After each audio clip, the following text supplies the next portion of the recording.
Hey guys, it's your guy in the chair here, and look, this is my review for A Murder at the End of the World, FX/Hulu's brand new original limited series, which is now out for your streaming purposes. All 7 episodes are released now, so you can watch the entire series if you want to. But basically, this is just going to be me giving my spoiler-free thoughts on what I liked, what I didn't like about the series, my thoughts on the characters, the plots, in as minor details as possible, but enough so you guys can get, what I was feeling from the show itself. So before I get into that, though, I do want to give an overview of the plot itself. So basically, it's about this girl named Darby who is a detective. She's also a book author, and she's Gen Z. They highlight that a lot in the series itself, so it's important to know that she's from Generation Z. And she is and she, along with 7 other guests, are invited to this remote, isolated location out in the middle of nowhere with a lot of snow, basically invited by this tech guru played by Clive Owen to collaborate on ideas and different things that all 7 or 8 of these different minds and different people in different fields can bring together to honestly just change the world. And during their collaborative ideas and during their collaborative conversations, one night somebody is murdered from Darby's past. Well, somebody who's attending the collaborative dinner or whatever is murdered, and she happens to be from an important figure from Darby's past, and so that sparks an investigation for Darby to figure out who murdered her friend, and then other people start to die, and then it ends up being a murder at the end of the world.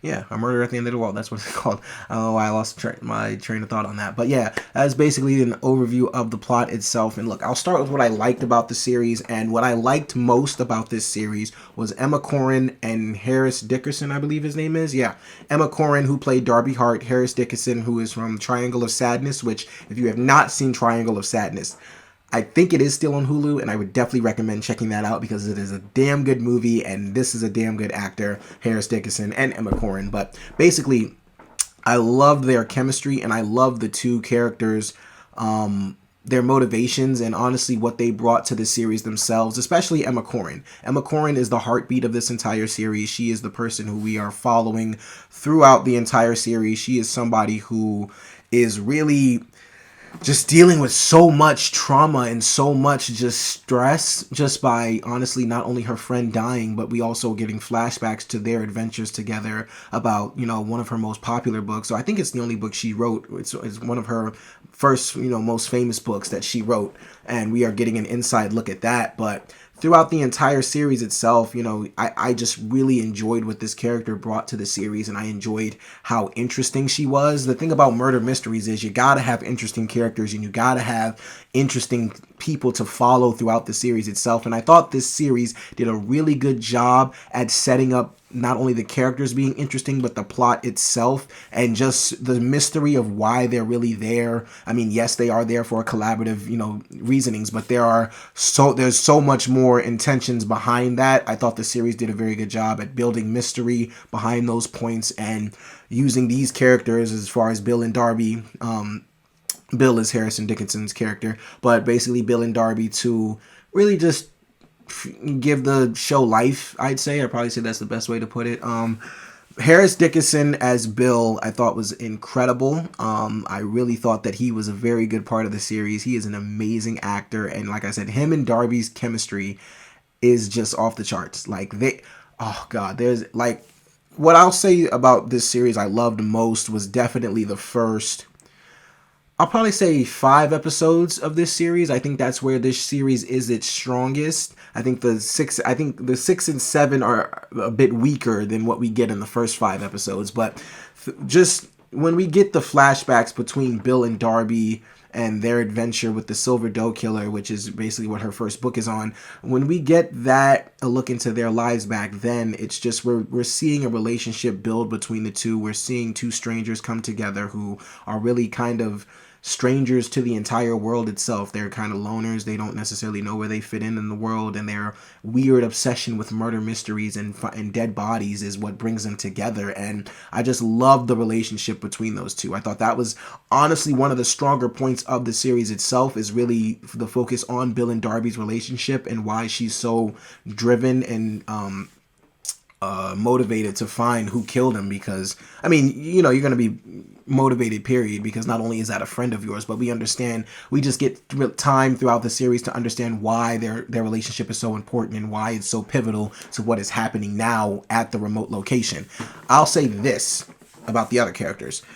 Clive Owen I enjoyed as the tech guru. I thought he was very good.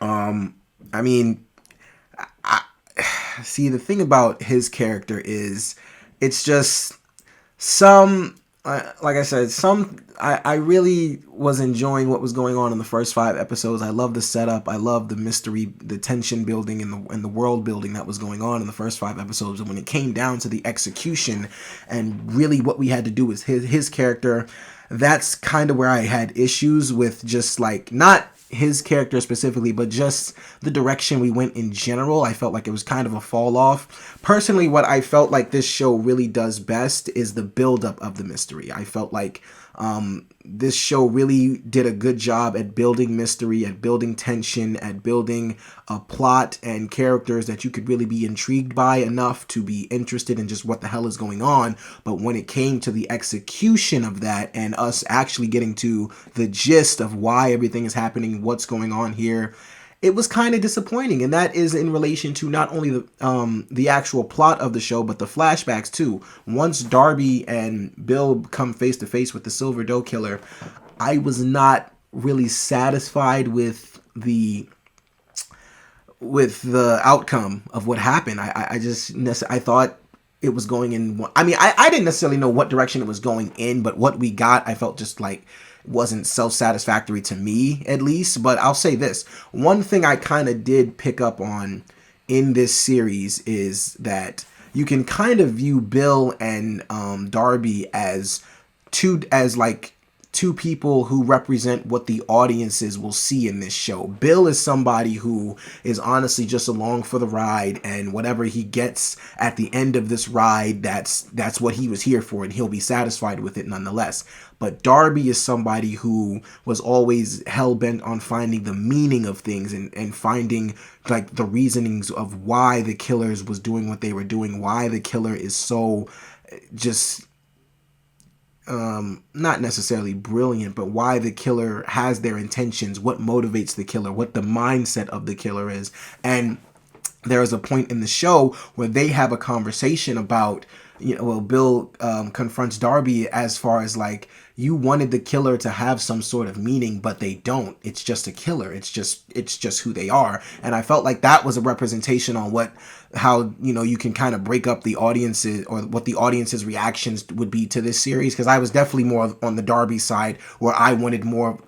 In my murder mysteries, I want more of a meaning to why the killer did what they did. I want more more of an in-depth look into their mind and to their reasonings of just why everything happened.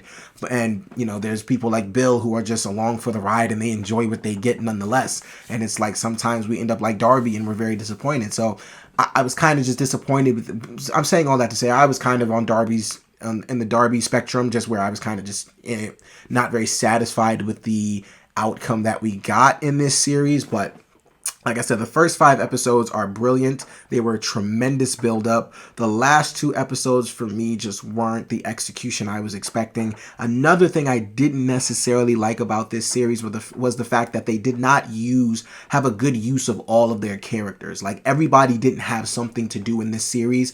It's kind of like you're left with, like, what was the point of some of these people even being here at this point? I'll say Alice Braga, she did a great job. I loved her performance. Everybody gives a good performance. It's just all the characters are not used to at least some degree. Like, some are just introduced just to be there, to be a part of the guest list, and then after that they really don't have anything to do with the series until the finale, where everybody has to sit in a room and figure out who's doing what, and they reveal who the killer is. But I'm really saying that because Jermaine Fowler got completely robbed in this show. He didn't have anything to do, and once I saw his name and saw he was in the show, thought he was going to be a very important part, but he wasn't. Didn't really have much to do with the show at all, but it is what it is. Now, reason I bring that up is because, like, movies like Knives Out They do a great job, and that I'm just going to use Knives Out as an example because that's the murder mystery that pops into my head the quickest. Knives Out does such a great job at utilizing all of their characters and utilizing the entire environment to their advantage.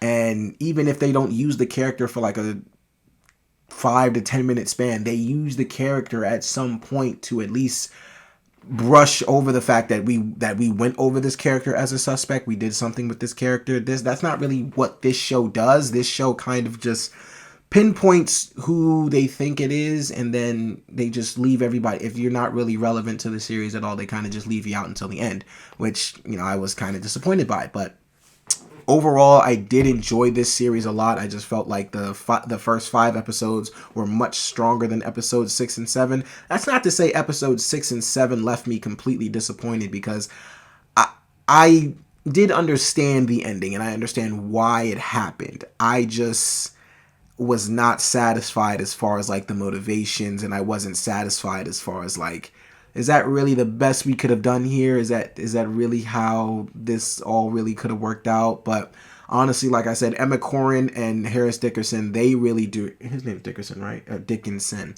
Harris Dickinson, they really do all the heavy lifting in the show as far as the emotional effects and the emotional aspects of the show. It's really their show to put on in the first place. Clive Owen and all the rest of the supporting cast do a very good job.